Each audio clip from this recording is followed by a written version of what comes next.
नमः सिद्धेभ्यः। ओम नमः सिद्धेभ्यः। ओम नमः सिद्धेभ्यः। नमो अरिहंतानं नमो सिद्धानं नमो आयर्यानं नमो वज्झायानं नमो लोये सौवसाहुनम्। ओंकारं बिंदुसंयुक्तं नित्यं ध्यायन्ति योगिनः कामदं मोक्षदं चैव ओंकाराय नमो नमः। अभिनंदननाथ भगवान की, पार्श्वनाथ भगवान की, आचार्य गुरुवर श्री विद्यासागर जी मुनि महाराज की, आचार्य श्री समय सागर जी मुनि महाराज की, निरपाकाचार्य मुनि पुंगव सुधा सागर जी मुनि महाराज की, अहिंसा परमो धर्म की, दया और करुणा के सागर परम पूज मुनि श्री अबचल सागर जी महाराज की जय हो। मुनि संघ की जय हो। संसार में जो भी महान आत्माएं बन चुकी है उसमें सबसे महान, सबसे दिव्य, अलौकिक,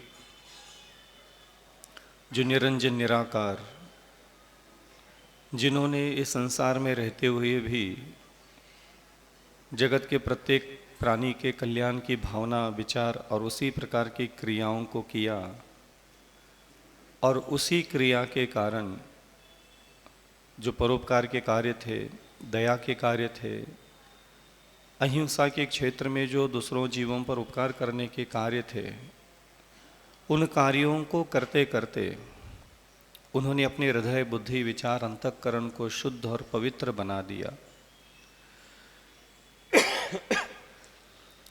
ऐसे उन महान तीर्थंकरों के चरणों में हमें पुनः पुनः नमस्कार करते रहना चाहिए कि जैसे उन्होंने पर का कल्याण कर करके अपना स्वयं का भी कल्याण कर लिया। प्राय करके मैं देखता हूँ संसार का प्रत्येक जीव अपना कल्याण जरूर करना चाहता है,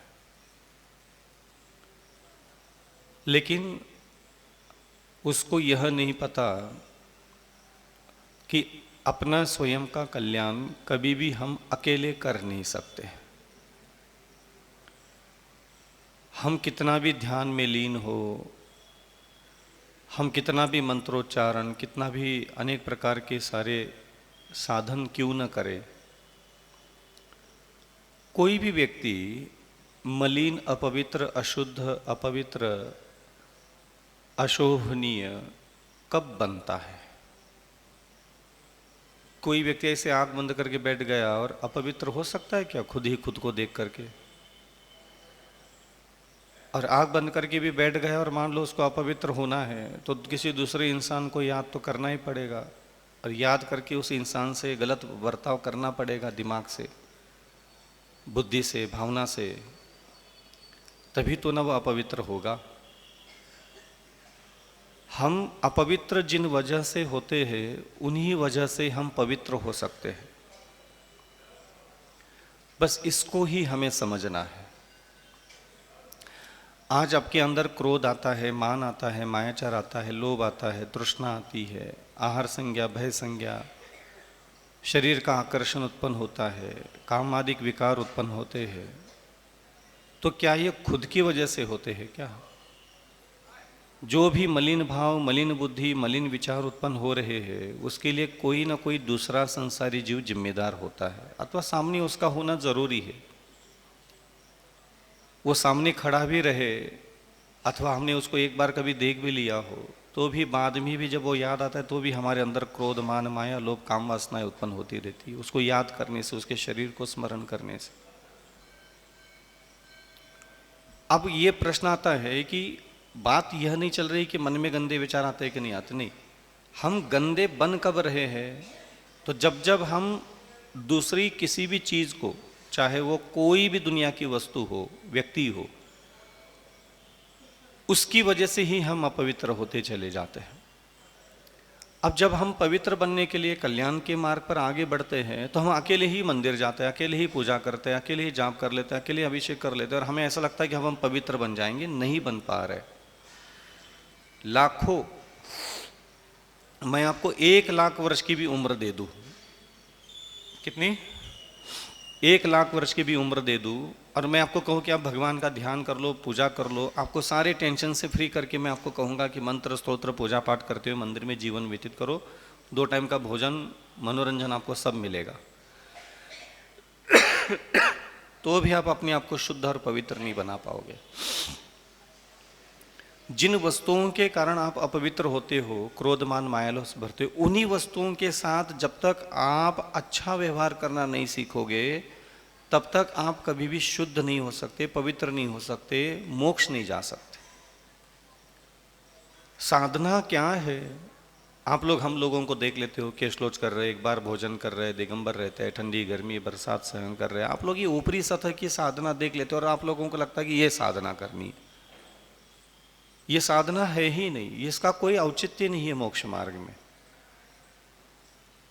ये सब चीजें करने से कोई कल्याण होता ही नहीं है कभी, कितना भी तुम केशलोच कर लो। मुझे आज कोई व्यक्ति 10,000 वर्ष की भी उम्र दे दे और कोई कहे कि आप केशलोच कर लो, और मैं केशलोच 10,000 वर्षों में अगर मान लो मैं 1,00,000 बार भी कर लूँ केशलोच, तो भी मेरा कोई कल्याण नहीं, क्योंकि ये सारी क्रियाओं में कल्याण नहीं होता। इन क्रियाओं के माध्यम से मैं ऐसा कुछ सीख जाता हूँ जिसके सीखने से ही मेरा कल्याण है। अब ये क्रियाएं मेरी मुक्ति के लिए कारण नहीं बनेगी। इन क्रियाओं के माध्यम से मैं दयालु बन जाता हूँ, करुणावान बन जाता हूँ, क्षमावान बन जाता हूँ, विनयवान बन जाता हूँ, मधुर वचन बोलने वाला बन जाता हूँ, धैर्यवान बन जाता हूँ। तो ये बनने के लिए ही ये मेरे व्रत है। कई सारे साधक ऐसे हैं जिन्होंने नाना प्रकार के नियम ले लिए, व्रत ले लिया, संकल्प ले लिया, और उनको अब ये वहम आता है कि अब हमारे पास इतने सारे नियम हैं, इतने सारे हम नियमों का पालन कर रहे हैं, तो हमारा कल्याण तो होगा ही। ये संभव ही नहीं है। एक तो व्रत नहीं लिया, उसका कल्याण तो कभी हो ही नहीं रहा है। अब जिसने व्रत लिया, नियम ले लिया, संकल्प ले लिया, उसका भी नहीं हो रहा है, ना होगा कभी, मेरा भी नहीं होगा। हमारा जो ध्यान जाना चाहिए, हमारे जो लक्ष्य होना चाहिए कि व्रत, नियम, तप, ध्यान, चिंतन, मनन, प्रभु आराधना, भक्ति, ये स्तोत्र पढ़ने से, ये जाप करने से अगर उद्धार होने वाला होता तो आदिनाथ भगवान खुद ही इतनी तपस्या करना छोड़ करके खुद ही कर लेते। तो तपस्या करने के बाद भी मैं कह रहा हूँ कि कल्याण नहीं है, क्योंकि तपस्या, कोई भी धार्मिक क्रिया सिर्फ आपके स्वभाव परिवर्तन के लिए ही होती है। मेरा केशलोच करना, मेरा अहिंसा का संकल्प, मैं किसी भी जीव को नहीं मारता कभी भी, तो क्या मैं किसी भी जीव को मार नहीं रहा हूं, क्या इसमें मेरा कल्याण है? इसमें भी मेरा कोई कल्याण है। तो क्या मार दूंगा तो उसमें मेरा कल्याण है? उसमें भी मेरा कल्याण नहीं है। मैं संसार के सारे जीवों को बचा भी लूं तो भी मेरा कल्याण नहीं है, और मार डालो तो उसमें भी कल्याण नहीं, उसमें तो दुर्गति है ही। फिर आदमी करे तो क्या करे? क्योंकि आप लोगों के दिमाग में आता है कि करना क्या है, करना क्या है, ये आपको हमेशा लगता है कि मुझे ये करना है, वो करना है, ऐसा करना है, उतना करना है, इतना करना है, धर्म के काम। और मैं हमेशा ये कहता हूं कि आप कितना भी करो, मैं भी कितना भी करो, अहिंसा की साधना नहीं होगा। अहिंसा व्रत का पालन करते करते, दूसरे जीवों को बचाते बचाते, अगर मैं अत्यंत दयावान अगर नहीं हुआ तो मेरा अहिंसा का पालन करना भी व्यर्थ हो जाएगा। मूल लक्ष्य दूसरे जीवों को बचाना था ही नहीं। प्रवचन सार आदि कोई शास्त्र पढ़े हो तो उसमें चारित्र चोले का जो तीसरा अधिकार है, उसमें एक जगह गाथा आती है कि मर्दुव जीवदुव जीवा आयदाचारस निश्चिदा हिंसा। भगवान कहते हैं कि मुझे जीव मरे चाहे जिए, मुझे इससे कोई लेना देना ही नहीं है। संसार का प्रत्येक जीव अपने कर्म के हिसाब से सुख दुख जीवन मरण तो कर ही रहा है। भगवान ये कहना चाह रहे हैं कि जीवदु मर्दु जीवा, जीव चाहे मरे चाहे जिए, मुझे क्या, सब संसार के जीवों ने जैसा कर्म किया वैसा फल भोगेंगे वो। तो फिर मैं मुनि बनाया उन्होंने जिसको, तो उस मुनि को यह कहता है कि दूसरे जीवों को बचाने के बहाने से तुम अपने हृदय को, बुद्धि को, आँखों को, वाणी को, अपनी सोच को, अपने चलना, अपना उठना बैठना, अपना जीवन को, अपने अंतःकरण की सारी भावनाओं में दया प्रकट करवा लो, दया प्रकट करवा लो, इसके अंदर दया भर दो। अब भगवान ने मुझे कहा कि हे अविचल सागर, तुम दयालु बनो, दयालु बनने में ही तुम्हारा कल्याण है। अब हम दयालु कैसे बनेंगे? तो भगवान ने कहा अहिंसा व्रत ले लो, अहिंसा व्रत ले लो। फिर उससे क्या होगा? दूसरे जीवों की रक्षा करने की बुद्धि तुम्हारे अंदर उत्पन्न होगी और दूसरे जीवों को दुख नहीं पहुंचाना, पीड़ा नहीं पहुंचाना, वेदना नहीं पहुंचाना, मारना नहीं, पीटना नहीं, बुरा व्यवहार नहीं करना, तुम्हारा ऐसा उनके साथ व्यवहार चालू हो जाएगा। और उस अहिंसा के कारण उस जीवों की रक्षा करने की तुम्हारे पास जो बुद्धि उत्पन्न होगी, उस बुद्धि के कारण तुम धीरे धीरे धीरे धीरे दयालु बन जाओगे। और दया जब तुम्हारी 5 इंद्रियां और मन में प्राप्त हो जाएगी, समाहित हो जाएगी, तुम संपूर्ण रूप से उठने बैठने, बोलने चलने, खाना पीना, तुम्हारा देखना, तुम्हारा बोलना, तुम्हारा सुनना, तुम्हारा विचार करना, जब इसमें पूर्ण दया प्रकट होने लग जाएगी, उस दया से ही तुम्हारा, उस दया के भाव से तुम्हारा कल्याण होने वाला है। 8 कर्म ध्वस्त हो जाएंगे। जब तक पूरे ब्रह्मांड के प्रत्येक जीव के प्रति आपके अंतःकरण में दया का भाव प्रकट नहीं होगा, एक जीव भी ऐसा नहीं होना चाहिए जिसके ऊपर आपका दया भाव ना हो। समझ में आ रहा है? आत्म ध्यान करने से कभी भी कल्याण नहीं होता, ध्यान रखना। आत्म ध्यान ये सब प्रवचन की बातें हो गई।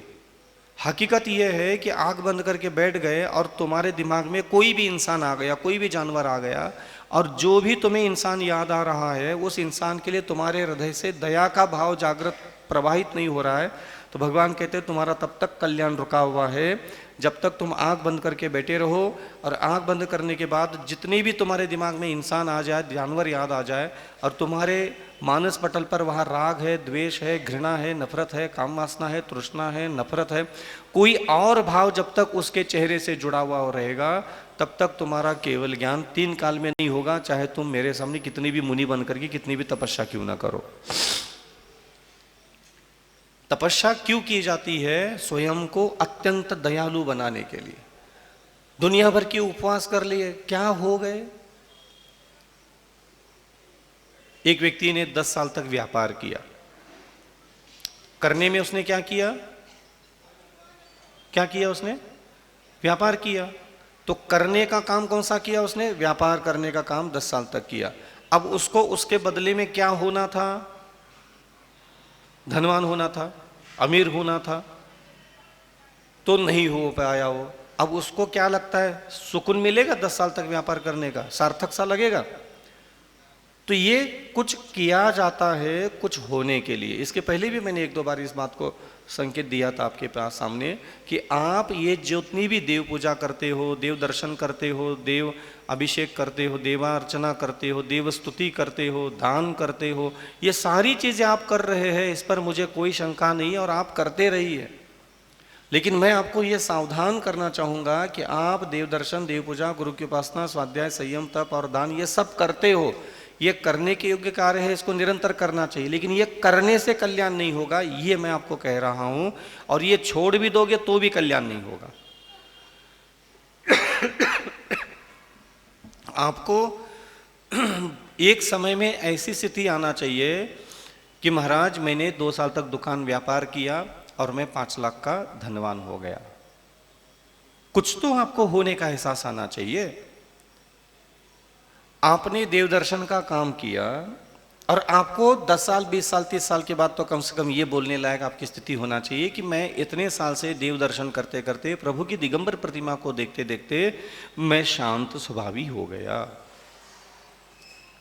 जिनेंद्र भगवान के दर्शन करते करते करते मैं परस्त्रियों को बहन मानने वाला हो गया। देव दर्शन करते करते करते मेरे अंतःकरण में जो सोना चांदी, जूते, चप्पल, जमीन जायदाद के लिए जो तृष्णा भरी थी, अब मैं बिना तृष्णा के शांति से जो मेरे भाग्य में होगा, जो मेरी किस्मत में होगा, उतने में मैं संतोष रख करके शांति से जीवन जीने लगा। देव दर्शन करते करते, पूजा करते करते, तुम क्या बता सकते हो मुझे, तुम क्या हो गए हो? क्या हो गए तुम? शादी कर ली, तुम किसी की पत्नी हो गई, किसी की चाची हो गई, किसी की फूफी हो गई, किसी की मामी हो गई, किसी की बुआ हो गई, किसी के क्या हो गए। तुम कुछ तो हो ही रहे हो ना, जिंदा हो और तुम होते चले जा रहे हो। तुम गरीब हो रहे हो, अमीर हो रहे हो, सुखी हो रहे हो, दुखी हो रहे हो, शांत हो रहे हो, अशांत हो रहे हो, रागी हो रहे हो, द्वेषी हो रहे हो, क्रोधी हो रहे हो, घमंडी हो रहे हो कि नहीं हो रहे हो? किसी एक स्त्री को देख लिया तुम कामी हो गए, हुए कि नहीं हुए? हुए। किसी पुरुष को देख लिया तुम कामी बन करके बैठ गए, हुए कि नहीं हुए? हो गए। तुम भगवान को देख करके क्या हो गए तुम बता सकते हो? पैसे की गड्डी कहीं रखी हुई दिख गई, तुम लोभी हो गए। दूसरों का कपड़ा, दूसरों के सोना चांदी, दूसरों के गले के नेकलेस देख लिया और तुम क्या हो गए? लोभी हो गए। मुझे भी चाहिए, मुझे भी चाहिए, सीधा सा बात है, मुझे भी चाहिए, मेरी किस्मत भी ऐसी होना चाहिए। आप जिनेंद्र भगवान को देख करके क्या हो जाते हो बता सकते हो? एक सुंदर स्त्री को देख करके, एक सुंदर पुरुष को देख करके, सुंदर मकान को देख करके, सुंदर गाड़ी को देख करके, सुंदर कपड़ों को देख करके आप कुछ हो जाते हो, उसी समय हो जाते हो। ऐसा नहीं कि 1 घंटे के बाद, उसी समय किसी का झक्कास मकान देख लो, लालची हो जाते हो, लोभी हो जाते हो, मोही हो जाते हो। किसी के शरीर को देख लो, उसी समय विदिन सेकंड आप कामी हो जाते हो, कामासक्त हो जाते हो। होने में कोई कसर छोड़ रहे क्या दुनिया में? गुरु को देख लिया आपने, क्या हो गया?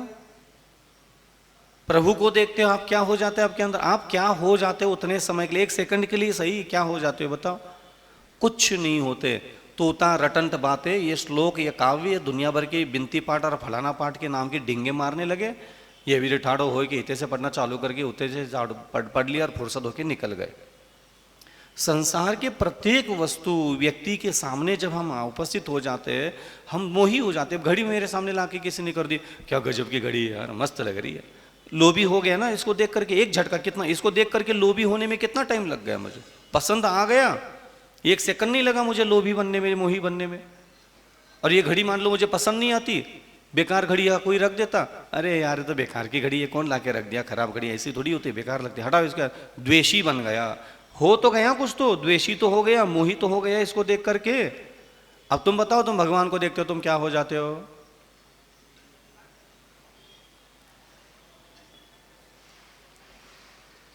हैं?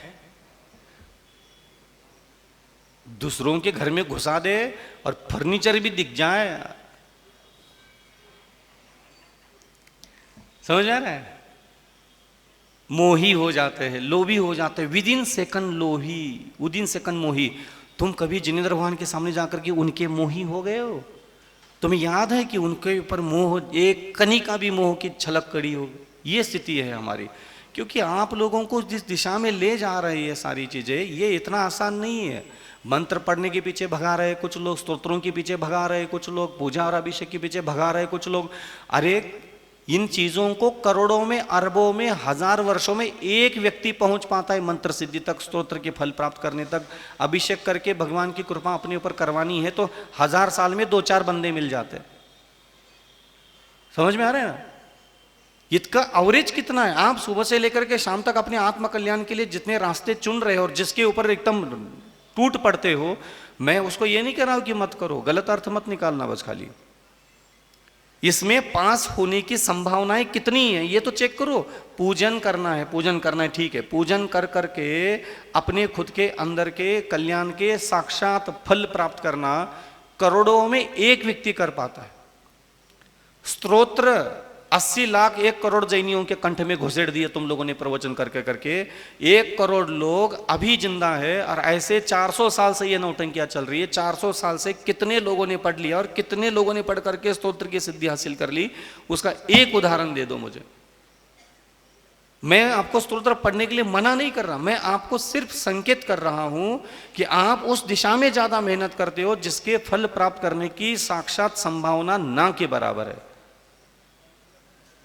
जो तुम्हें पढ़ा रहे वो उनको भी, वो भी नहीं बोल सकते, वो तो बस खाली किसी किताब की अतिशय की बातें, ऊर्जा की बातें, फलाना की बातें तुम्हें बोल करके वो उल्लू बना के छोड़ देंगे कि हाँ ये काव्य में इतनी ऊर्जा, इतनी ताकत, इतना ताकत। बोलते बोलते वो विदेशों के लोग भी इसका लाभ उठा लिया, फलाना लाभ उठा लिया। तो ये सब बातें सुना करके तुम्हें उसके पीछे भगाया जाता है। मंत्र पढ़ करके मंत्र की सिद्धियां, मंत्र के फल, स्तोत्र पढ़ करके स्तोत्र का फल प्राप्त करने में तुझ में दम है? होगा उस स्तोत्र में शक्ति, होगा उस स्तोत्र में अतिशय? तुझ में दम है क्या? पहले तुम तो बताओ, अपनी बात तो बताओ।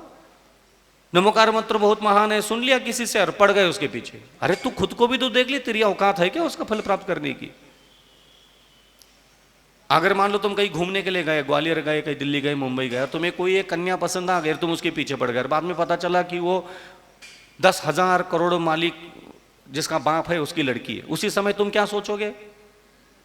भज्जा घरे, ये हमारे बस की तो तुम्हें ऐसे ही तुम 40 साल से स्तोत्रों के पीछे पड़े हो दीवाने बन करके, तुम्हारे बस की, तुम्हारे पकड़ की है। वो लड़की बहुत सुंदर होगी, बहुत अमीर होगी, सब होगी, लेकिन तुम भी तो देख लो अपनी औकात। एक लड़की तुम्हें पसंद आ गई, एक लड़का तुम्हें पसंद आ गया, जब उसकी औकात पता चल गई तुम पीछे मुंडी मार करके भग जाते हो। तो यहां तुम्हें तुम्हारी औकात नहीं दिखाई किसी ने, तुम्हें बस खाली वो मंत्र कितना महान है, स्तोत्र कितना महान है, चालीसा कितनी महान है, ये बता बता करके तुम्हें उसके चक्कर में पड़वा दिया। लेकिन वो 10,000 करोड़ की मालकीन है जो लड़की, तुम्हारे गले पड़ेगी क्या? उसको भी सामने वाला बंदा वैसा दमदार चाहिए, मान तुम भगवान जैसा दमदार बंदा, दमदार हृदय, दमदार बुद्धि चाहिए। इसलिए ये इन चीजों में पास होने की संभावनाएं ना के बराबर है। अब तुम पास किस में जल्दी हो सकते हो? अभी के अभी, तुम अभी के अभी विनयवान बन सकते हो? बताओ, बन सकते हो कि नहीं बन सकते? तुम अभी के अभी आंख बंद करके अपने कलेजे के अंदर जितने दुश्मन रखे उनको अभी के अभी माफ कर सकते हो? कर सकते कि नहीं कर सकते? तुम्हारा मूड बन जाए तुम कर सकते हो। तुम दया गुण अभी प्राप्त कर सकते हो, तुम करुणा गुण अभी प्राप्त कर सकते हो, तुम सामने कोई स्त्री खड़ी, पुरुष खड़ा है, अभी उसको बहन मान सकते हो, अभी के अभी मान सकते हो। उसमें कितना टाइम लगने वाला है? 1 सेकंड की, 1 सेकंड में तुम इनकी सिद्धियां कर सकते हो। क्षमावान, सरल स्वभावी, परोपकारी, सहिष्णु, धैर्यवान, विवेकवान, मधुर वचन बोलने वाला, ये आत्मा बनने के लिए तुम्हें सिर्फ 1 सेकंड का टाइम लगता है। 1 सेकंड के बाद वो गुण तुम्हारा हो जाएगा। जैसे मैं अभी यहाँ बैठा हूं, मैंने सोच लिया कि सारे संसार की जितनी भी माता है सब मेरे लिए माँ है, जितनी भी भाई बंधु है सब मेरे लिए भाई है। कितना टाइम लग गया मुझे ब्रह्मचर्यत्व में आने के लिए? मुझे ब्रह्मचर्य गुण प्राप्त हुआ कि नहीं हुआ? सिद्धि हुई कि नहीं हुई? ये सारा हृदय में मेरे ब्रह्मचर्य देख करके, दया देख करके, करुणा देख करके, विनय देख करके देवता आकर के मेरे पीछे खड़े रहेंगे कि नहीं रहेंगे? सीधी सी बात है। जो तुम अभी सिर्फ अपनी इच्छा मात्र से महान व्यक्ति बन सकते हो, उस तरफ तुम्हें आज तक कोई भी नहीं धकेलता। तेरी माँ मर गई, माँ की माँ मर गई, उसकी भी माँ मर गई, मर गए, गड़ गए, मरघट में गड़ गए, सब लगे हैं धंकू भरे भक्तांबर ये तैसे लेके उतेतर पड़ रहे। और एक से बढ़कर एक नटवर लाल दुनिया में बैठा है, अमेरिका में इतना पढ़ा जा रहा है, विदेश में इतना पढ़ा। तुम्हें ऐसे धर्म सभा में बातों की छाया फैलाई जाती है, वो अमेरिका में पढ़ाने को पढ़ रहा हो, कहाँ पढ़ रहा हो, कितना पढ़ रहा हो, स्टंट मार रहे, सब पैसा कमा रहे, सब शिविर के नाम पे, श्लोक के नाम पे करोड़ों अरबों रुपए की प्रॉपर्टी इकट्ठा कर ली तुम लोगों से, 200 रुपए, 21 रुपए लेकर के। जाके देख लो इन लोगों को, कोई मंच पे बोल रहा है किसी के महिमा, कोई पीएचडी कर रहा है, फलाना कर रहा है, ऐसी बातें बोल करके सब पैसा छापने की मशीन पैदा करते हैं लोग। पीएचडी कर ली, क्या कर ली? पीएचडी कर, पैसा छाप रहा है उससे, वो नौकरी लग गई उसको महीने की 2 लाख रुपए की, 3 लाख रुपए की। और तुम इधर गाना गा रहे हो, भक्ता मरा, तू तेरी मताई मताई की मताई बैठ करके कूट रहे, सुबह शाम 2 बार धुनाई चल रही है, कोई एक देवता सामने नहीं आ रहा है, कोई रिद्धि सामने नहीं आ रही है, कोई मक्खी तक नाक की उड़ नहीं रही है, जुकाम तक ठीक नहीं कर पा रहे हो। जो दुनिया भर के श्लोकों के अंदर शारीरिक पीड़ा दूर करने का श्लोक उनको 20 साल से शिविर लगा, खुद का अपना साइटी का दूर नहीं कर पा रहे। समझ में आ रहा है? हमें भी जुकाम हो गया, हमारा 3 दिन से हम परेशान है, क्या कर रहे बताओ? लेकिन तुम्हें पता है यहाँ हवन कुंड लगा करके आदि व्याधि उपाधि तुम्हारे घर की सारी बीमारियां, तुम्हारे मरने वाले दादा दादी इस वेंटिलेटर से बाहर निकल जाएगा, इसके आशीर्वाद। सब एक कपड़ों में इन चीजों में मत पड़ो, चमत्कार के चक्कर में मत पड़ो। चमत्कार के चक्कर में हम खुद नहीं पड़े कभी। ऐसा नहीं कि चमत्कार हाथ नहीं लगे, 2-2, 4-4, 5-5 हजार चमत्कार देखने के बाद भी उसके चक्कर में नहीं पड़े हम कभी, क्योंकि उससे मेरा कुछ नहीं होने वाला, वो मुझे कुछ नहीं दे सकते। मुझे पता है मेरा हृदय, मेरी बुद्धि, मेरे विचार मैं अभी कितना सुंदर बना सकता हूं और किस चीज से बना सकता हूं, वो तो कोई करना ही नहीं चाहता। उत्तम क्षमावान बनना, इस पूरे ब्रह्मांड का 3 लोक का सबसे उत्कृष्ट क्षमा गुण आपको धारण करने वाला आत्मा बनना है। बताओ, आपको इस पूरे ब्रह्मांड का सबसे उत्कृष्ट क्षमा गुण धारण करने वाला आत्मा बनने के बीच में कौन आ रहा है? तुम्हारा दुश्मन आ रहा है।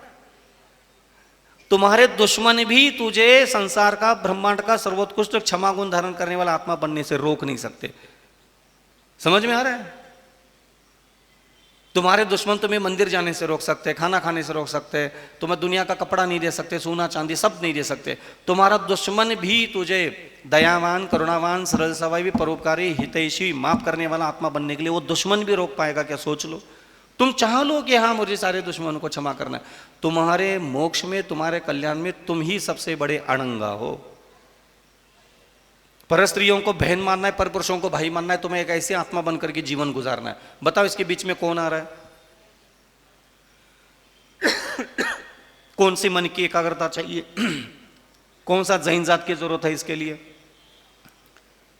सच्चे देवगुरु शास्त्र की जरूरत है इसके लिए? तुम्हें सच्चे देवगुरु शास्त्र आखिर चाहिए क्यों थे ये भी बता सकते हो तो बता दो। डेंगे मार रहे तुम लोग, जबरदस्ती साधु बन गए, बैठ गए, श्रावक बन करके बैठ गए, तुम लोग जबरदस्ती हाँक रहे हो सच्चे देवगुरु शास्त्र की शरण में जाओ। अरे चाहिए क्यों, पहले ये तो बताओ तुझे सच्चे देवगुरु शास्त्र को।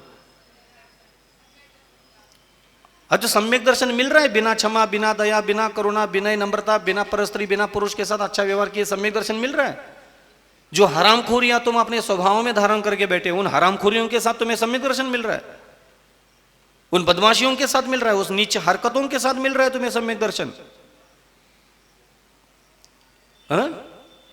पर स्त्री लंपट, पर पुरुष लंपट, अपने आसपास के लोगों के जीवन में जहर घोलना, चुगली करना, ताना मारना, दबाव में रखना, उनको प्रेशर में रखना, ये स्वभाव के साथ तुम्हें सम्यक दर्शन मिल रहा है? सम्यक दर्शन आखिर है क्या? ये कोई देवगुरु शास्त्र का पीछा करके नहीं मिलता। नरक में सम्यक दर्शन हो रहा है, वहां कौन से देवगुरु शास्त्र मिल रहे हैं? समुद्र की गहराइयों में केकड़े, मछलियां, मगरमच्छ बैठे जो दिन में 500-500 किलो की मछलियां खा रहे, उनको सम्यक दर्शन मिल रहा है।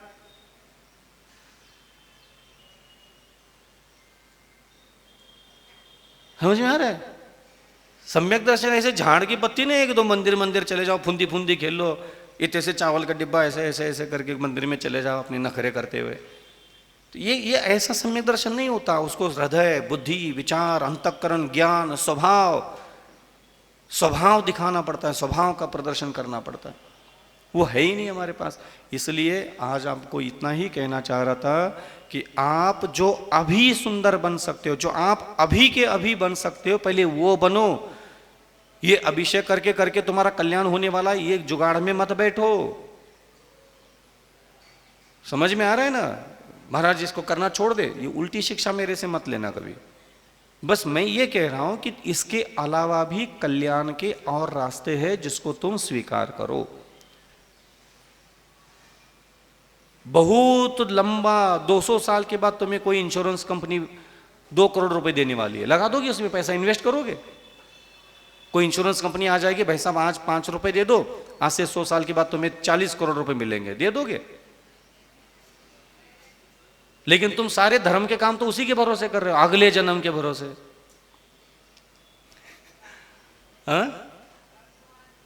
हाँ, तो अभी की बात करो ना, तो अभी कितना अच्छा बन सकता है, अभी तुम क्या निर्णय ले सकते हो, अभी तुम्हारे अंदर क्या जागृति आ सकती है, किस चीज की सिद्धि तुम अभी के अभी कर सकते हो, वो बात करो पहले। मंत्र पढ़ पढ़ करके मंत्रों की कृपा प्राप्त करवाना, मंत्र पढ़ पढ़ करके मंत्रों से कर्म कटवाना कोई मजाक नहीं है।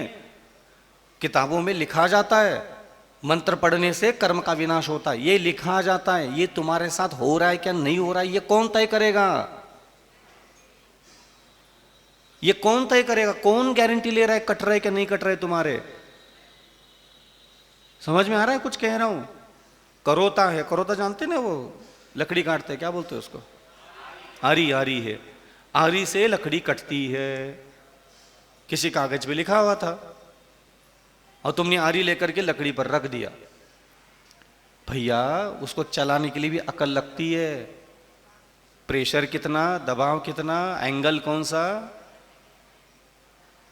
अब रोज 1-2 बार ऐसे आरी ऐसे घुमाता है, फिर 24 घंटे गायब हो जाता है, फिर दूसरे दिन आता है, फिर 1, फिर ये 2, अब लकड़ी कट गई। नहीं लिखा तो है किताब में, आरी चलाने से, आरी घुमाने से लकड़ी कट जाती है, मंत्र जपने से कर्म कट जाते हैं, लिखा तो है किताब में। तुम मान के बैठ जाते हो मेरे तो कट ही रहे होंगे। तो मंत्रों से कर्म कटवाना, स्तोत्रों से कर्म कटवाना, पूजा पाठ से कर्म कटवाना इतना हंसी मजाक की बात नहीं है। कितने कर्म कटवा करके सिद्धालय गए, उनकी संख्या लेके आओ।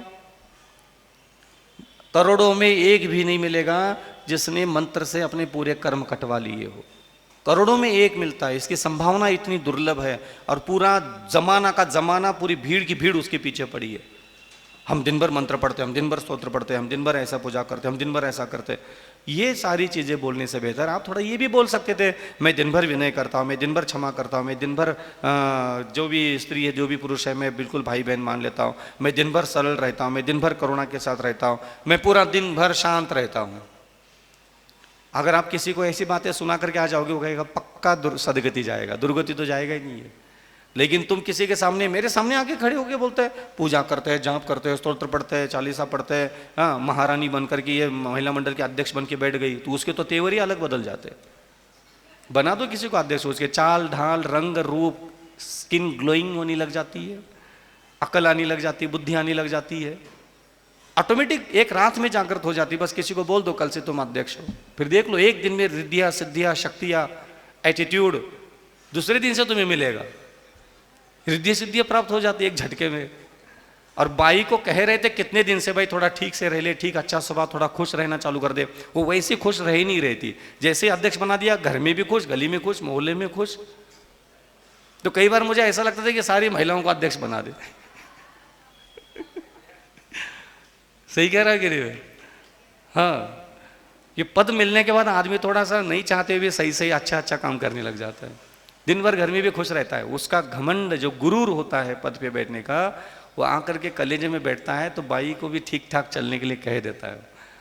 तो अच्छी बात है, ये कोई बुरी बात नहीं। तो मैं भले ही मजाक कर रहा हूँ, लेकिन हकीकत ये है बहाना चाहे कुछ भी हो, आपके आचरण और आपकी बुद्धि को जो चीज़ ठीक कर सकती है वो आपके पास होना चाहिए। इसीलिए तीर्थंकर पद हो, चक्रवर्ती पद हो, बलभद्र पद हो, नारायण प्रतिनारायण, ये जो पद मिलता है, ये अगर इनको पद नहीं मिलते, ये सामान्य घर में पैदा होते तो ये कभी मोक्ष जाने की इच्छा भी नहीं करते। पद चाहिए, बस पद प्राप्त होने के बाद आप जितना सत्कर्म, जितना अच्छे स्वभाव, अच्छा बुद्धि बना सकते हो उतना बना लो। बहाना चाहे कुछ भी हो, मुनि पर ही एक पद ही है ना, हमें मुनि पद प्राप्त हुआ, हम बोलते ना पद, पद ही है ये। तो आप ऐसे सत्कर्म कीजिए, ऐसा समाज में व्यवहार अच्छा रखिए तो लोग आपको पदों पर बैठा दे। कई लोग पद में होते हैं ना, तो उनको देख करके अच्छा सा नहीं लगता, अरे यार ये गलत व्यक्ति पद पे बैठ गए। और अक्षय टडिया पद पे बैठ गए तो सबको अच्छा लगता है। क्यों? स्वभाव, बुद्धि, विचार, हृदय, अंतःकरण, निर्णय, ये सारी चीजें क्या अच्छी होती है तो पद पे बैठने वाले व्यक्ति की गरिमा और चार चांद लग जाता है। इसीलिए आप लोग भी जो अभी सिद्धि कर सकते हो पहले उसकी सिद्धि करो, जो बहुत दूर प्राप्त होने वाली जो सिद्धियां है उसके लिए अपना पूरा जीवन अधिक गंभीरता मत धारण करो। मंत्र में मन नहीं लग रहा, तुम्हें मंत्र में मन लगवा लो, तेरी औकात है 2-4 घंटे में, 2-3 दिन में मंत्र के अंदर की शक्तियां उखाड़ने की? उखाड़ लोगे? बता दूंगा मैं तुझे मंत्र में मन लगाने की सारी योग्यता है ही नहीं। इसलिए मंत्र जाप करो, देव दर्शन, देव पूजा, गुरुपासी, स्वाध्याय, संयम, तप और दान, ये जितनी भी षटकर्म आप करते हो सब करते रहो। बस उसका टेंशन मत लेना, इसमें मन लग जाए, बुद्धि लग जाए, एकाग्रता आ जाए, सारे टेंशन छोड़ दो। मन हो चाहे बिना मन के, ये सारे षटकर्म तो आपको पूरे करने ही है। मन लगाना ही है तो पूछो ना गुरु को। आज तक कभी आपने इतनी शंका समाधान 20-20 साल से सुन रहे हो, नाना प्रकार के गली गली में सब शंका समाधान हम भी आजकल करने लगे। ये सब आपको किसी ने प्रश्न पूछते सुना, महाराज मेरा विनय करने में मन नहीं लगता, मुझे मेरा विनय करने में मन एकाग्र करने का उपाय बताओ। महाराज मेरा परस्त्री को बहन मानने में मन एकाग्र नहीं होता, मुझे उसमें मन एकाग्र करने के लिए एक विद्या सिखाओ। कोई पूछते हुए सुना? महाराज मेरा दया करने में मन एकाग्र नहीं होता, मुझे उसमें मन एकाग्र करना है, थोड़ा सा उपाय बताओ। महाराज मेरा क्षमा करने में मन नहीं लग रहा है, पता नहीं क्यों मेरा मूड नहीं हो रहा है, मेरे को थोड़ा सा मूड बनवाओ, ऐसा कुछ विद्या दे दो, शिक्षा दे दो ताकि मैं अपने दुश्मनों को माफ कर सकूं। कोई पूछता है? कोई सुनता है? जो साक्षात तीर्थंकरों ने जहां तुम्हारा मन लगाने के लिए कहा है उसमें तुम्हारा विचार तक नहीं होता कि मुझे इसमें मन क्यों नहीं लग रहा है। भगवान में मन नहीं लग रहा हो, पूजा में मन नहीं लग रहा हो, विधान में मन नहीं लग रहा हो, जाप में मन नहीं लग रहा हो, स्तोत्र में मन नहीं लग रहा हो, इतेजात उतेजात। तू तेरी मरी माँ की मरी माँ सबको मेरे सामने लेके आओ, मैं तुम सारे लोगों को मंत्र में, स्तोत्र में, जाप में, भगवान में मन लगाने का उपाय बता देता हूं। क्या उखाड़ लोगे मन लगा करके? पहले मुझे वो बताओ। कुछ नहीं है, सिर्फ इसको आस्था से करो, ये भगवान ने कहा था। समझ में आ रहा है ना? इसको ज़्यादा फोकस करके नहीं किया जाता कि इसमें मन लगाया जाए, एकाग्र हुआ जाए, इसमें ये तल्लीनता आ जाए। ये चीज़ें ये वो थी ही नहीं, ये चीज़ें थी जिसमें मन लगाना था। विनय करने में महाराज जी पता नहीं मेरा मन ही नहीं करता। 20 साल से महाराज कह रहे विनय करो विनय करो, मेरा मन नहीं लगता, पता नहीं क्यों। मेरे आसपास लोग आते तो ऐसा लगता है बस इनको निपटा दो। महाराज मुझे विनय करने में मन लगना है, मुझे थोड़ा सा एकाग्रता के लिए बताओ क्या करना चाहिए। तो क्यों नहीं? ये क्या भगवान का उपदेश नहीं है क्या? ये भगवान का उपदेश नहीं है कि मंत्र में मन लगाना जरूरी है। ये भगवान का उपदेश नहीं है। मैं आपको कोई भी व्यक्ति दुनिया का लिखा हुआ कहीं भी आगम में लाके दे दे जिसमें ये कंडीशन लिखी है, ये भगवान ने मंत्र विद्या के शास्त्र दिए और इसमें मन लगाना बहुत जरूरी है, कहीं भी लिखा हो तो बताओ। पूजा करने के लिए भगवान ने कहा है, लेकिन किसी भी किताब में कहीं लिखा हो कि पूजा करते समय उसमें मन लगना जरूरी है, ये कहीं लिखा हो तो मुझे बताओ। और हजारों शास्त्रों के पन्नों में ये लिखा हुआ है, प्रत्येक संसारी आत्मा जिसको अपना कल्याण करना है उसको अपने मन में क्षमा होना चाहिए, दया होना चाहिए, मन में करुणा होना चाहिए, मन में विनय होना चाहिए, मन में ब्रह्मचर्य होना चाहिए, मन में दूसरों के लिए सम्मान होना चाहिए। किताब के हर पन्नों में लिखा है। वाणी में क्या क्या होना चाहिए ये पूरे पन्ने में शास्त्रों में भरा पड़ा है सारा। तुम्हारी वाणी में क्या क्या होना चाहिए? वाणी में माधुर्यता होना चाहिए, प्रियता होना चाहिए, आदर्श होना चाहिए, शब्दों का श्रृंगार भरे शब्द होना चाहिए। ऐसे शब्द बोलो कि सामने वाले व्यक्ति का अज्ञान दूर हो, पाप दूर हो, राग द्वेष नष्ट हो, छल कपट दूर हो। वाणी सुनते ही, शब्द सुनते ही, बातें सुनते ही उसको राहत मिलना चाहिए कि नहीं आज मैंने कुछ अद्भुत सुना, शांति मिल गई। आज सुनते सुनते सुनते सुनते आप ऐसा बोलना सुनो सीखो कि आपकी बातें सुनते सुनते व्यक्ति के हृदय का द्वेष खत्म हो जाए, निंदा खत्म हो जाए, आलोचना करने की इच्छा खत्म हो जाए। बात ऐसी बोलो कि सामने वाले व्यक्ति परस्त्री लंपट हो तो उसकी, परपुरुष लंपट हो तो उसकी वासना नष्ट हो, परस्त्रियों की कामना नष्ट हो जाए, ऐसा भी बोला जा सकता है। व्यक्ति तुम्हारे बातें सुन करके, सुनने वाले व्यक्ति निर्णय ले बिल्कुल सही करा है, आज के बाद मैं ये काम नहीं करूंगा। कुछ ऐसा है आपके पास बोलने के लिए? कुछ अज्ञान दूर कर जाए। मैं आपको कहूं कि आप 1 घंटा किसी से बात करो और उसके अज्ञान दूर करो, क्या बात करोगे उसके साथ? आपके पास जबान है, जिंदगी भर बड़बड़ बड़बड़ बक बक बक बक तो कर ही रहे हो। मैं आधा घंटा किसी के पास बैठ करके आपको ये कहूं कि जाओ उसको कुछ ऐसी बातें सुना के आ जाओ कि वो अपने दुश्मनों को क्षमा करने लग जाए, क्या है तुम्हारे पास बोलने के लिए, उसको समझाने के लिए? ज्ञान, अकल, बुद्धि, विचार है ही नहीं कुछ। 2 टाइम का खाना मिल रहा हो, पहनने को कपड़े मिल रहे हो, बालों में लगाने के लिए तेल मिल रही, कंघी मिल रही है, साबुन सोडा मिल रहा है, आसपास के लोगों से इज्जत मिल रही है, तो चल रही जिंदगी, कट रही है। आपको पता है आप लोग सब लोग जिंदा क्यों हो? आप लोग सभी लोग जिंदा क्यों हो पता है? आपको रहस्य की बात बताऊंगा आज मैं। पूछो क्यों है महाराज हम जिंदा? पूछो अच्छे से। बस मरे नहीं हो इसलिए।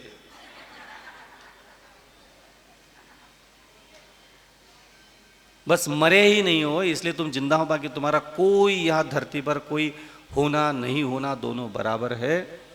अपनी ही भोग, अपना ही आनंद, अपना ही सुख ढूंढ रहे हो। बाल पक गए, झड़ गए, दांत गिर गए, लगे मगजमारी करने में। थोड़ा कभी रिलैक्स, मन शांत, निराकुल का भी आनंद लो। मनुष्य बने अपन लोग, कुछ उत्कृष्ट हृदय में भावनाओं का भी आनंद लेकर के जिंदगी एक दिन गुजार के देख लो। ये ऐसा वो वैसा दूसरों की शिकायतों से भरा हुआ दिमाग है, वही लेकर के घूम रहे गली गली में। इसलिए हे श्रावक श्रेष्ठियों, जो अभी अभी सिद्धि हो सकती है, जो अभी तुम अपने अंदर प्रचंड सर्वश्रेष्ठ प्राप्त कर सकते हो, वो ही तुम प्राप्त करो। जो तुम्हारे माँ से नहीं बना, बाप से नहीं बना, दादा से नहीं बना, दादा की लुगाई से नहीं बना, उसकी माँ से नहीं बना, उसकी मरी हुई माँ से नहीं बना, तुम काहे उसके पीछे पड़े हो? और जब भी कोई व्यक्ति आ जाए, इसकी महिमा वो होती, उसकी महिमा होती, महाराज को बोल देना, माता जी को बोल देना, तुम ही सिद्ध कर लो, तुम ही सिद्ध करके आ जाओ, हम तुमसे फल प्राप्त कर लेंगे। फलाना काव्य में फलाना रिद्धि, फलाना काव्य में फलाना शक्ति, फलाना स्तुमंत्र में फलाना ये।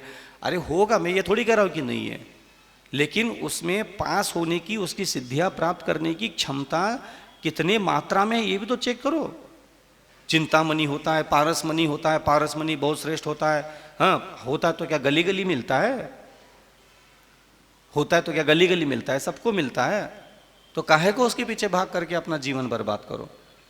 और होगा भी तो पारस में नहीं, कहीं भी तो किसके जिस्मत में होगा, उसके पास जाकर के वो खुद खड़ा रहता है।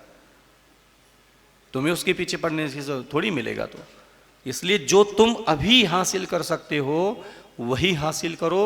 जो तुम प्राप्त करने के लिए तुम्हें हजारों साल लगने वाले, तुम उसमें काहे को दिमाग ज्यादा लगा रहे हो। मंत्र का जाप करना है, बस कर लो। मन लग रहा है, नहीं लग रहा है, भटक रहा है, नहीं भटक रहा है, तुम्हें क्या लेना देना। दो माला का नियम लिया है, चुपचाप कर लो। पूजा का नियम लिया है, चुपचाप कर लो। अभिषेक कर रहा है, चुपचाप कर लो।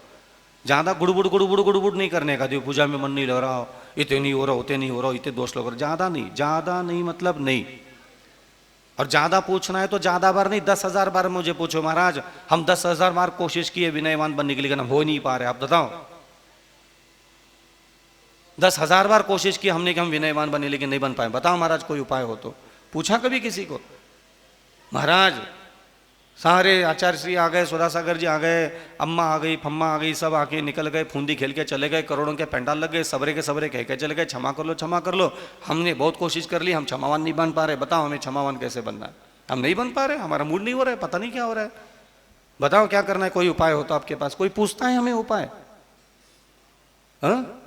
जिससे तुम्हारा घमंड, गुरूर, नखरे खत्म हो जाता है, वो एक भी बात तुम नहीं पूछोगे किसी साधु को। क्यों नहीं पूछते कि तुम्हें क्षमा करना आ गया, तुम्हें दया करना आ गया, तुम्हें विनय करना आ गया, तुम्हें मधुर वचन बोलना आ गया? तो नहीं आया मालूम है, ये पूछा किसी को? काहे नहीं पूछो? बावली कहेगी, इतनी भोले भंडारन तो है नहीं पूरी दुनिया के। कम से कम जिंदा रहते 10, 20, 50, 100, 200 लोगों को नरक जाने के लायक तो हरकतें करके आई हो। तुम्हारी वजह से कितने लोग नरक गए होंगे, पहले इसकी चिंता कर लो, चिंतन कर लो। तुम ऐसे खड़े नहीं हो मेरे सामने, यहां भोली भंडारन प्रवचन सुनने वाले धार्मिक व्यक्ति नहीं हो। तुम्हारी वजह से कम 10, 20, 25 इंसान नरक जाने के लायक बने हैं।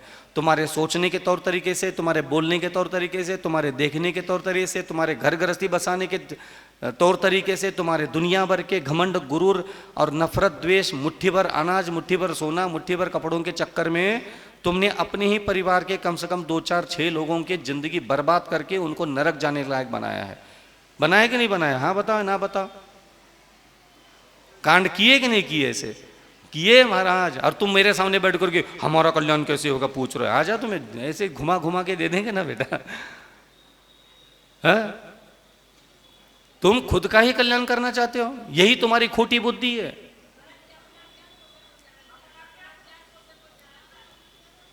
तुम्हारी हरकतें कैसी है तुम्हें नहीं पता? सबको पता होता है, सबको। ये और दूध की धूली बनने की कोशिश कर, फिर पिटेगी ये। तुम्हारी वजह से तुम्हारा पति स्वर्ग जाने लायक बन गएगा? पहले बताओ क्या किया तुमने इसके साथ ऐसा कि तुम्हारा पति तुम्हारे वजह से देव बन सकता है? कुछ किया? जीवन भर उसके साथ रही, 40 साल उसको खिलाया पिलाया, सारी गर्म रोटियां रोज सुबह शाम उसको खिलाई। मुझे तो कभी 10 साल में एक बार खिलाई, उसको तो रोज खिलाई तुमने। उसी के सारे गंदे कपड़े धोए, झूठे बर्तन तुमने उसके धोए, झाड़ू पोछा उसके कमरे का तुमने किया। उसके बाद भी तुम्हारे पास मन वचन का ऐसे तुमने जो उसके साथ व्यवहार किया, बताओ वो बंदा स्वर्ग जाने लायक बना है कि नहीं बचा है?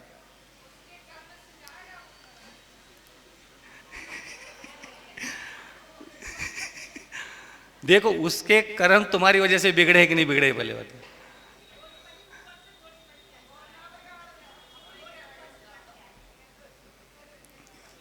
ऊपर कहाँ? चंद्रमा में, सूरज में?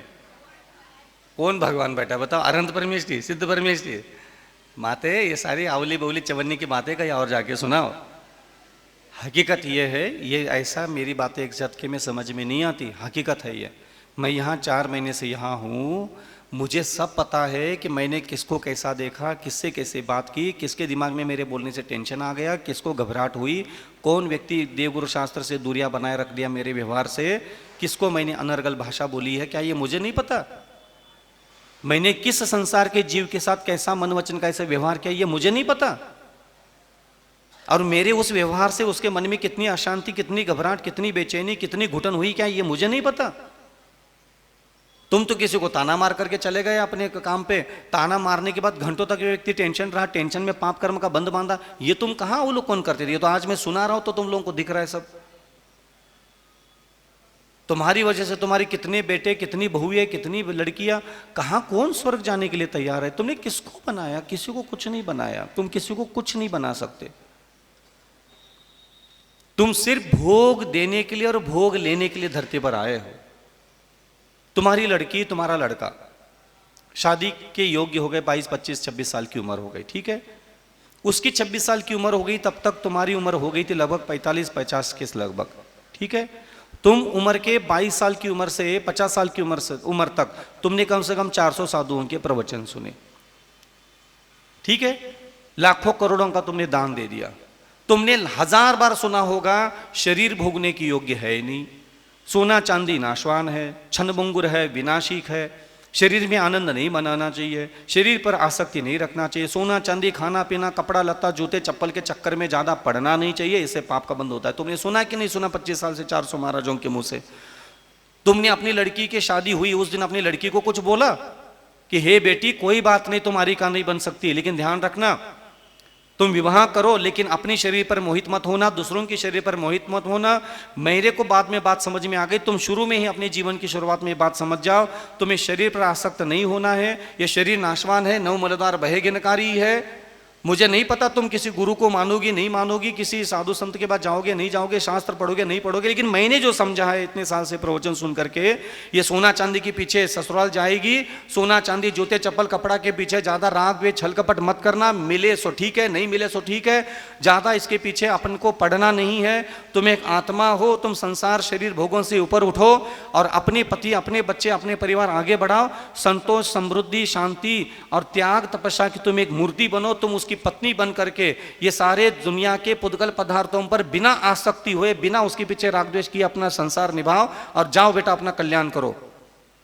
तुम्हारी औकात है ये बोलने की अपने लड़का लड़कियों के सामने मुंह उठा करके यहां करके आकर प्रवचन रोज सुनते हैं? तुम खुद, जो औरत अपनी कोख से पैदा की हुई औरतों को, बच्चों को और बच्चे लड़का लड़कियों को भाग्य बदलने के लिए 2 अक्षर मुंह से नहीं निकलते, तो डायन किसको बोलते हैं और चुड़ैल किसको बोलते हो? जो अपनी कोख से पैदा होने रे लड़कों को तक निगल जाती है। ये ज्ञान किस काम का तुम्हारा? ना तुम खुद ही यहां सुधर रहे हो, 400 साधुओं को निपटाने के बाद भी यहां बैठे हाँ सुधर जाएंगे, हाँ कर जाएंगे। इसीलिए मैं कहता हूं कि तुम्हारी वजह से कितने लोग स्वर्ग जाने लायक बन गए, एक भी नहीं, फिर जा रहे दुर्गति। कौन सा एक अक्षर तुम अपनी लड़की को और लड़का को सुनाने के लायक भी हो क्या? पहले देख लो खुद की औकात क्या बना के रखे हो। क्या बोलोगे तुम अपने कोख से पैदा करने वाली औलाद को? क्षमा करना चाहिए बोल सकते हो, दया करना चाहिए बोल सकते हो, मधुर वचन बोलना चाहिए बोल सकते हो, है लायक? यहां बैठ करके हम जैसे लोग आते हैं, तुम लोगों से पैसा उठा करके नाना प्रकार के सारे प्रोजेक्ट ही पूरे हो रहे, तुम्हारा कोई भी ढांचा, तुम्हारा आत्मा का काम पूरा नहीं हो रहा है। यार कहीं जमीन में गड्ढा खोद लिया, वो सारे स्ट्रक्चर खड़े हो रहे तुम्हारे पैसा और तुम्हारे पुण्य से। तुम्हारी चेतना का स्ट्रक्चर कौन खड़ा कर रहा है? तुम खुद ही नहीं चाहते। कौन है ऐसी बताओ जिसने अपनी लड़की की शादी कर ली, लड़की की शादी कर ली, कौन कान में फुसफुसाता है सम्यक दर्शन ज्ञान चारित्र की बातें करते यहां बैठ करके नौटंकी बात कही के? जात में पैदा होकर के जात की किताबें पढ़ करके जात की किताबों की बातें करना बहुत आसान मानता हूं मैं तो। कौन से बाप का तेल लग रहा है और हल्दी लग रही, नमक लग रहा है अपनी किताबें पढ़कर अपनी किताबों की बातें मुंह से बोलना? मेरे बाप का क्या लग रहा है, तुम्हारे बाप का क्या लग रहा है? मैं भी अपनी जात की किताबें पढ़ करके जात की किताबों की बातें रोज बोलता हूं, रोज बोल करके रोज की 5000 की भीड़ इकट्ठा कर लेता हूं। भीड़ इकट्ठा करके मेरी जिंदगी मौज में चल रही है, तुम्हारी जिंदगी मौज में चल रही है। यहां कोई किसी का कुछ भी नहीं है सगा। जब कोख में जन्म देने वाली औलाद को तू 4 लाइनें नहीं सुना सकते सच्चे ज्ञान की, और तुम यहां बैठ करके सम्यक दर्शन और सम्यक ज्ञान की बातें करते हो। सम्यक दर्शन ज्ञान और चरित्र प्राप्त करना, जो तुम्हारे पास अगर सम्यक ज्ञान है तो दो ना अपनी औलाद को, दो अपनी लड़की को, हिम्मत हो तो। वो ले चाहे नहीं ले, वो सुधरे चाहे नहीं सुधरे, उस पर बात अलग है। तुम सुना तो दो, हिम्मत हो तो। उसके कानों पर सच्चा ज्ञान तो तुमने 50 साल की उम्र तक सुना है, वो पहुंचा तो दो उसके कानों पर।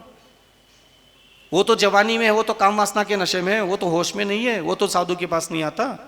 तुम तो हो उसकी मां बन करके, बाप बन करके बैठे हो। तुमने तो यहां बैठ करके दुनिया भर के दान धर्म पूजा पाठ करके ज्ञान अर्जन किया, प्रवचन सभा में बैठे। हम दिन भर खाली पेट इधर बैठ करके तुम लोगों को बोल रहे सारी बातें। इसीलिए मैं कहता हूं ध्यान रखना, ये इतना आसान नहीं है। संसार सागर से पार होने के लिए ये कहानियां, किस्से, मंत्र, स्तोत्र कभी काम नहीं आएंगे। तुम्हें खुद को अपनी जिम्मेदारी कभी ना कभी किसी मोड़ पर लेनी ही पड़ेगी। चाहे आज लो चाहे कल लो, तुम्हें लेना पड़ेगा अपनी स्वयं की जिम्मेदारी खुद ही। जब राग करते हो, प्रेम करते हो, बच्चों से आपका लगाव है, तो भाई इतना प्रेम करो कि उनको स्वर्ग जाने के लिए भी तो रास्ता खोलो। तुम्हारा एक व्यक्ति पर भी तुमने प्रेम किया, राग किया, मोह किया, तड़पे जिंदगी गुजारी तुमने, एक पुरुष के लिए, एक स्त्री के लिए, एक पुत्र के लिए, एक पुत्री के लिए, वहां खड़े इसी चक्कर में हो ना, वो 2-4 लोगों पर तुम्हारा प्रेम मोह है। तुम जिन जिन पर मोह करते हो, राग करते हो, प्रेम करते हो, जिनको कलेजे में, किडनी में, फेफड़े में रख करके बैठे हो, जिनके कारण, जिनको हृदय में इतना उच्चासन पे बिठाया, जिसके कारण तो भगवान और गुरु को भी ज्यादा तवज्जो नहीं देते, उन्हीं को स्वर्ग जाने के लायक तो बना पहले। मत आ मेरे पास, मत आ मेरे भगवान के पास, मत कर दान धर्म, मत कर पूजा पाठ, छोड़ दे। तुम इतनी ही जिम्मेदारी लो, जिस कुटुंब में, जिस परिवार में, जिस स्त्री के साथ, जिस पुरुष के साथ, जिस पुत्र पुत्री, जिस माता पिता, जिस भाई बहन, भाभियां, ननंद, जेठानी, देवरानी के पास, इन 10 लोगों को स्वर्ग जाने लायक मैं बनाऊंगा। कम से कम यही जिम्मेदारी ले लो और बैठे रहो घर में, मत आओ मंदिर, पूजा पाठ मत करो। एक भी व्यक्ति को तुम स्वर्ग ले जाने की जिम्मेदारी लोगे ना, फिर देख लेना तुम्हारे जीवन में कितनी चमत्कार की घटना घटित होने लग जाती है। तुम संकल्प लो, आज के बाद मैं मेरी पत्नी को ऐसा काबिल बनाऊंगा, जीवन भर भले ही मैंने इसके साथ जैसा चाहे व्यवहार किया हो, आज के बाद मैं मेरी पत्नी के साथ ऐसा व्यवहार रखूंगा कि इसके अंदर का क्रोध, मान, माया, लोभ, हिंसा, तृष्णा, वासना, अभिलाषा, छल, कपट, गुरूर, जो भी इसके अंदर स्वभाव में बुराइयां है, इसको नष्ट करने के लिए मैं मदद करूंगा। मैं नहीं चाहता, मैंने जिस स्त्री को, जिस पत्नी को मैंने प्रेम किया, मोह किया, जिसके लिए मैंने पूरा मनुष्य भाव बर्बाद किया, मैंने इसके चक्कर में, इस पर प्रेम करने के कारण मैंने देवगुरु शास्त्र की तरफ भी ज्यादा ध्यान नहीं दिया। कम से कम तुम इतना तो ठेका ले लो कि उसको इस स्वर्ग जाने के लायक बना दो। समझ में आ रहा है? ले लो जिम्मेदारी, अपनी मां को भेजने की जिम्मेदारी लो, बाप को भेजने की जिम्मेदारी लो, अपने बेटे बेटियों को भेजने की जिम्मेदारी लो। अरे सफलता कितनी मिलेगी, बात की बात है। पहले थॉट्स तो रखो, पहले विचार तो रखो, पहले दिमाग का इस्तेमाल तो करना चालू करो। एक तो पूरी दुनिया के भगवान आपको कहते हैं रागी है, मोही है, प्रेम करते हो, पुद्गल पदार्थों पर, शरीर पर आसक्त हो। एक तो तुम्हारे माथे पे वैसे कलंक तुम लगवा चुके हो। अब ये कलंक मिटाने की तुम्हारी ताकत भी नहीं है कि मोह छोड़ दो, राग छोड़ दो, तृष्णा छोड़ दो, तुमसे छूटे भी नहीं जा रहे। तो भैया ए भज्जा, जिसका तुम राग नहीं छोड़ रहे, जिसका तुम मोह नहीं छोड़ रहे हो, उसका देव गति में पहुंचाने की जिम्मेदारी और ले लो। ले लो। कौन कौन ले लेगा बताओ? मेहनत करने के लिए कह रहा हूं, गारंटी तो मैं भी नहीं ले सकता, तुम भी मत लो। मेहनत कौन करेगा ये बताओ? इस पूरे ब्रह्मांड के एक जिंदा इंसान के लिए तुम मदद नहीं कर सकते देवगति में जाने के लिए। इसीलिए तुम्हारा देव दर्शन, देव पूजा करने के बाद, हजारों लाखों करोड़ों बार मुनि बनने के बाद भी तुम्हारा कल्याण नहीं हुआ है। एक भी जीव की जिम्मेदारी नहीं लेते थे। है ही नहीं तुम्हारे अंदर वो बुद्धि, अकल है ही नहीं कुछ। पता नहीं तुम क्या हो, आत्मा हो, मरते कभी हो नहीं, कहीं ना कहीं जबरदस्ती के पैदा होते रहते हो। कभी माँ नहीं मिली, बाप नहीं मिला तो कल ही कहा था समूर्छन बन के पैदा हो जाते हैं, बिना माँ बाप के औलादी बन के पैदा हो जाते हो। एक दिन के कीड़े मर करके पैदा हो जाता है, फिर मर जाते हैं। एक सांस में 8-10 बार, बस बिना माँ के, बिना बाप के, एक झटके में एक सांस में 8-10 बार, 18 बार जन्मना, 18 बार मरना। झंडे गाड़ते हैं हम लोग, कम नहीं है। इसलिए मैंने तो अपने जीवन में बहुत कुछ जिन शासन से समझा, समझ करके जो थोड़ा हाथ लग गए, वो आप लोगों को थोड़ा जोर जोर से बोल बोल करके समझाने की कोशिश करते हैं। भगवान आप लोगों का भला करे। ठीक है, आज के लिए इतना काफी है। समझ में आ गया? कौन व्यक्ति अपने सारे मोह करने वाले, प्रेम करने वाले, जिन पर आप आसक्त हो, उनको देवगति जाने के लिए मदद करोगे आज के बाद। लेकिन उनसे कुछ काम मत करवाना, तुम्हारा व्यवहार उनके साथ वैसा होना चाहिए, ये जिम्मेदारी है। मदद का मतलब पत्नी के बगल में बैठो, अच्छा है पूछा करो ऐसे, हे पत्नी, जो भी नाम हो बोलते, बैठा ना बगल में बिठा देना, गाली देने के लिए बिठा देते, सब अच्छी बातें बिठाने के लिए बिठाना चाहिए।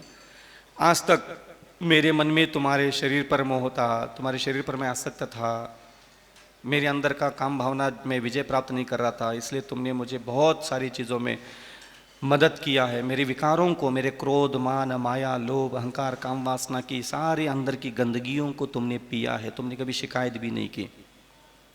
लेकिन मैं नहीं चाहता कि मैं तुम पर मोह करता हूँ, राग करता हूँ, प्रेम भी करता हूँ, तुम्हारी चिंता भी होती है।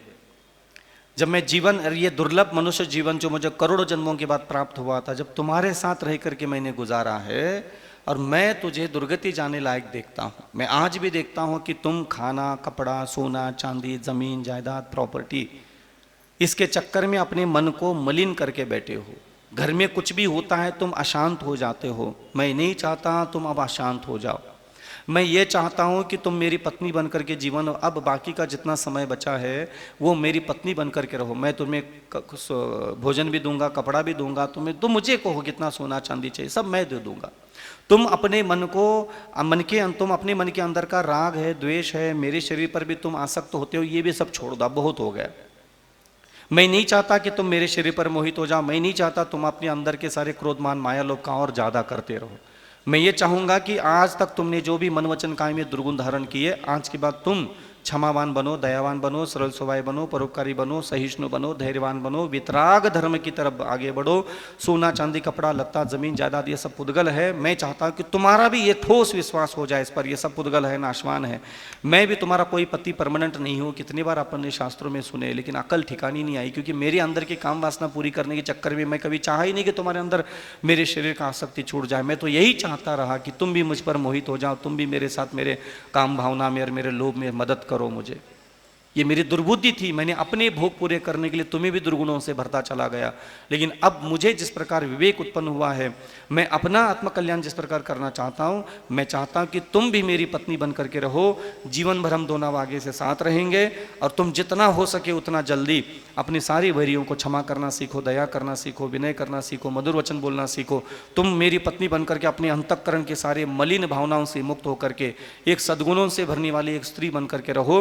और अपना जीवन का जो उत्तर काल चल रहा है, 60 साल 65 साल हुए, 15-20 साल अपने पास समय बचा है, इस समय में हम हमेशा शांत बुद्धि, निराकुल बुद्धि, भोजन जो मिलेगा जैसा मिलेगा, धन जितना मिलेगा जैसा मिलेगा, कपड़े जैसे मिलेंगे, सोना चांदी जूते चप्पल जो मिलेंगे, अपन शांति से संतोषपूर्वक उसका आनंद लेंगे।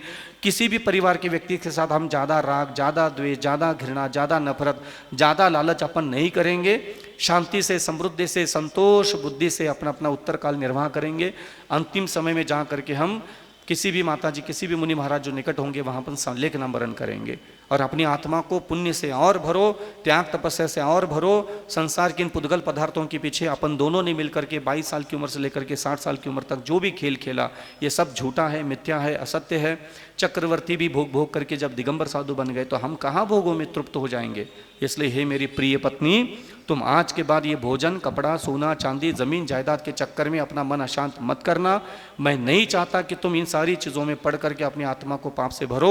मैं तुमसे बहुत प्रेम करता हूँ, तुमसे बहुत मोह करता हूँ, तुमसे मेरा बहुत राग भाव है, और मैं तुमसे मोह करता हूँ और तुम दुर्गति चले जाओ, ये मुझे पसंद नहीं है।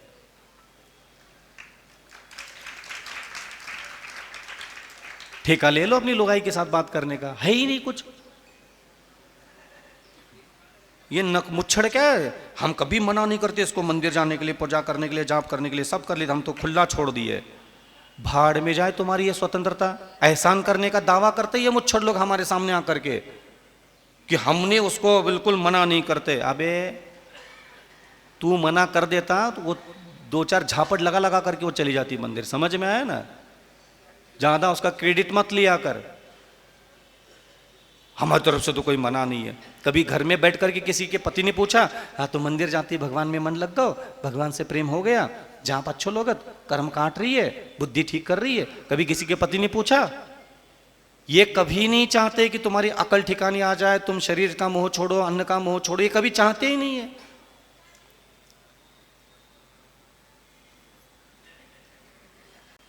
तो तुम जब किसी ब्रह्मांड के एक जिंदा जीव के भले के लिए नहीं सोच सकते, और तुम यहां मंदिर में चिंगाड़ करके ऊंची आवाज में भक्तो मरो प्रणत बोली, तुम किसको सुना रहे भाई? आदिनाथ भगवान तो सिद्धालय, वहां तक तो माइक की आवाज जाती नहीं है। सुधा सागर महाराज बैठे सागर में, वो अपने काम में लगे हैं, किसको चिंगाड़ रहे हो भाई?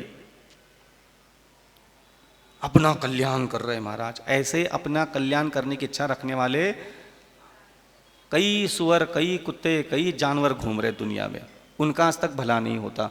जब तक दूसरे का भला करने के लिए दिमाग का इस्तेमाल नहीं करोगे, तुम्हारा भला कभी तीन काल में होने ही वाला नहीं है। और सबसे पहला भला करना चाहिए अपनी पत्नी, अपनी बच्चे, अपना लड़की, अपना लड़का, अपनी भाभिया, अपनी जेठानी, देवरानी, ननंद। हाँ, यहाँ जितने लोग बैठे सब अपनी ननंद का कल्याण करने की जिम्मेदारी लो ना, क्या दिक्कत है, जिम्मेदारी लो। हो जाए नहीं हो जाए उसकी बात अलग है, उसके कर्म उसके साथ। कहा है अध्यक्ष भाई ने? कितने लोग चले गए तुम्हारी वजह से? हाँ, सबरे के सबरे, सबरे के सबरे, और क्या, एक भी नहीं छोड़ा जिसको दुर्गति जाने के लायक नहीं बनाया हो हमने।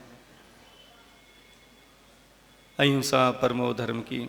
आचार्य गुरु श्री विद्यासागर जी मुनि महाराज की, आचार्य श्री समय सागर जी मुनि महाराज की, निर्यापक आचार्य मुनि पुंगव सुधा सागर जी मुनि महाराज की जय। अहिंसा परमो धर्म की जय।